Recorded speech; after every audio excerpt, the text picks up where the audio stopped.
dalka Japan dadweynaha ku nool waa kuwa da ahaan weyn waxaana dalkan laga soo wariyay xog dawladda walwalgelisay oo ah in 10kii qof ee dalkan u dhashay in qof kamid uu jiro da'da 80 sano amaba uu ka weyn yahay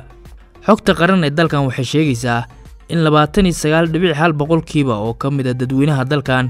ay tiradooda lagu sheego 125 milyan in da'doodu gaarayso 65 sano waxaana la saadaalinayaa dadka 65 sano ka weyn inay dadweynaha dalkan ka noqon doonaan 34.8 marka la gaaro 2040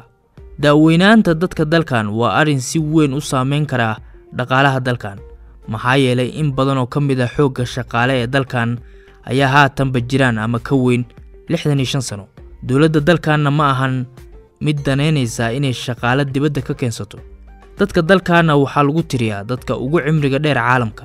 kunkii 500 qof ee dalkan u dhalatayna qof kamid ah ayaa 100 sano jira sida ay sheegayso xogta dawladda waxaana da'da dhexdhexaadka ee dalkan lagu sheegaa 47 sano dalkan wuxuu ka mid yahay dalalka la saaxiibka xaddiga dhalmo ee hooseysa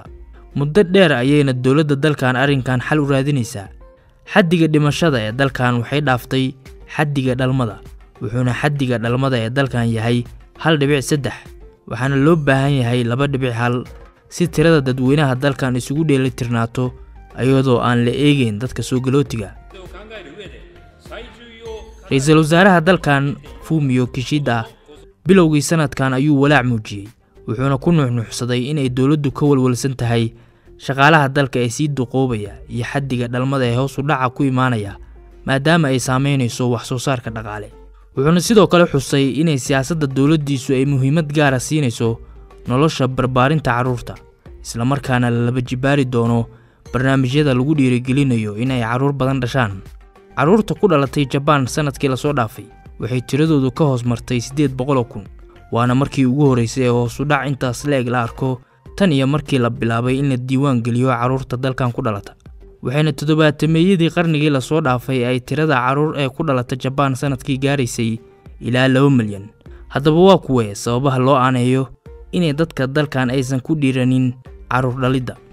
waxaa jira arin ay dadka dalkan u yaqaanaan Shikusu Shinai Shokogun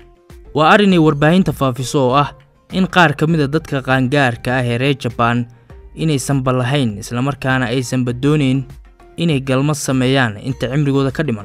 waxayna warbaahinta qaar xitaa sheegtaa in kala bar dadweynaha Japan inaysan lahaynba hami galmo ururka qorsheynta qoyska Japan ayaa soo saaray cilmi baaris uu sameeyay oo cadeynaysa in 49% oo dadka Japanese-ka in ayba dhibaato u arkaan oo ay dhibsanayaan inay galmo sameeyaan isla markaana ay arimahaasi daneen waqtina u heen sidoo kale sahan ay sameysay Japanese Population Center wuxuu sheegayaa inay sii kordhayaan dadka Japanese-ka ee aan doonayn gabi ahaanba inay sameeyaan xiriir romantiga qodobka kale ee xaddiga dhalmada ee dalka Japan hoos u dhigay waa in carruur korintu ay aad u qaali tahay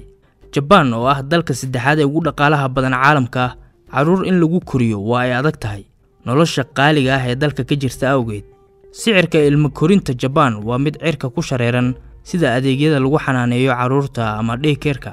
sanadkii la soo dhaafay wuxuu dalkan ka mid noqday dalalka ugu qaalisan marka ay timaado carruur korinta dhanka magaalooyinkana qoysasku ma helaan kab dhaqaale oo carruurtooda ku saabsan celceliska dakhliga sanadlaha ah ee qoyska hoos ayuu u dhacayay sanadihii u dambeeyay 1995 celceliska dakhliga ee sanadlaha ah ee qoyska wuxuu ahaa ilaa $50,600 halka uu 2020kiina noqday $43,300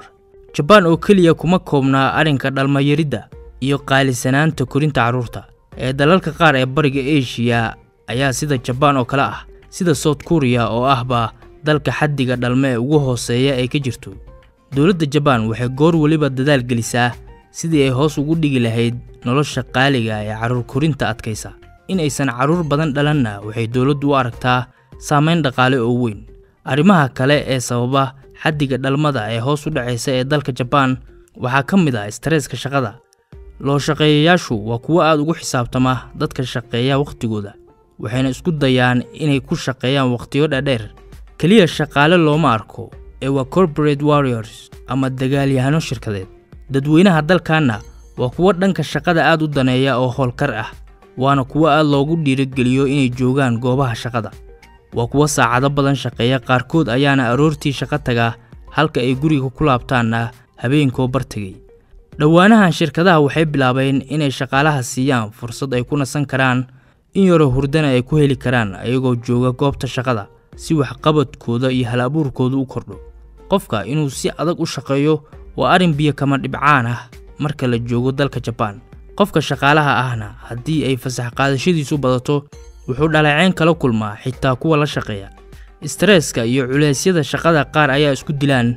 marka Japan la joogana xaddiga dadka isdilaa waa mid aad u sareysa marka la garab dhigo dalalka kale ee caalamka. waxaa ka jirta dalkan oraah ah Kroshi oo macna ahaan ah dhimashada shaqada xad-dhaafka ah. shaqada xad-dhaafka ah ee dadka dalkan qabtaanna waa mid u horseeda geeri. sababaha caafimaad ee ugu badan ee dhimashada Kroshi waxaa ka mid ah wadna xanuun, strooga, stressman iyo nafaqo daro ama soomitaan aad u dheer. kumanaan ayaa sanad walba isu dilaan oo naftooda u gooya cadaadisyo ay kala kulmeen dhanka shaqada awgeed.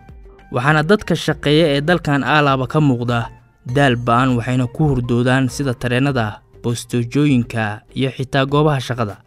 haddaba saacadaha badan iyo sida adag ay u shaqeeyaan dadka dalkan waa mid u horseeda inay haleeli waayaan caalamka shukaansiga iyo qoys dhisidda. saacadaha kaliya ee heestaanna waxay ku bedeshaan hurdo iyo nasiino.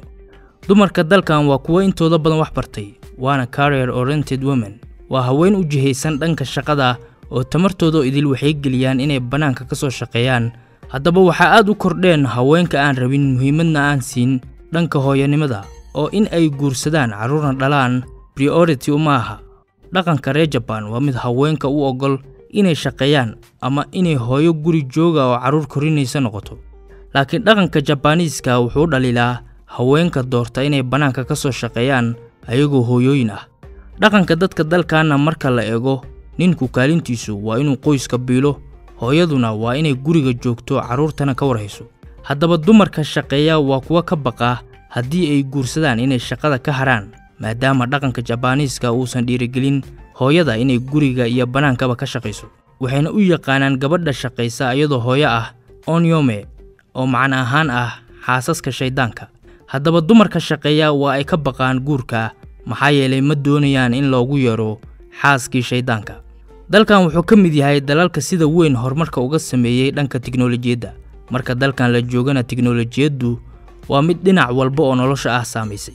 qaar ayaa daneeya geemamka shukaansiga ee laga helo gabdho qiyaali ah oo dhab ahaan aan u jirin, balse ah kuwa caalamka tiknoolajiyadda jooga. haddaba ragga qaar ee dalkan ayaa arrinkan ku talax taga oo xitaa romantic la sameeya gabdhaha qiyaaliga. ragga arrimahan daneeyana waxaa ku adkaata la macaamilka gabdhaha gayaankooda ah ee qiyaaliga aan ahayn, maadaama filashadoodu ay ku jaango'an tahay oo ay raacday dhanka tiknoolajiyadda. haddaba gabdhaha virtualka ee softwareka lagu sameeyey ma awoodaan inay ubad u dhalaan amaba nolol caadiya la qaybsadaan kuwa ku talax tegay ee daneeya. arrimahaas aan soo xusnay iyo qaar laga yaabo inay naga dahsoon yihiin ayaa sababa in xaddiga dhalmada ee Japan ay hoos u dhacdo, waxaana laga walwalayaa jiilka maanta jira jiilkii bedeli lahaa.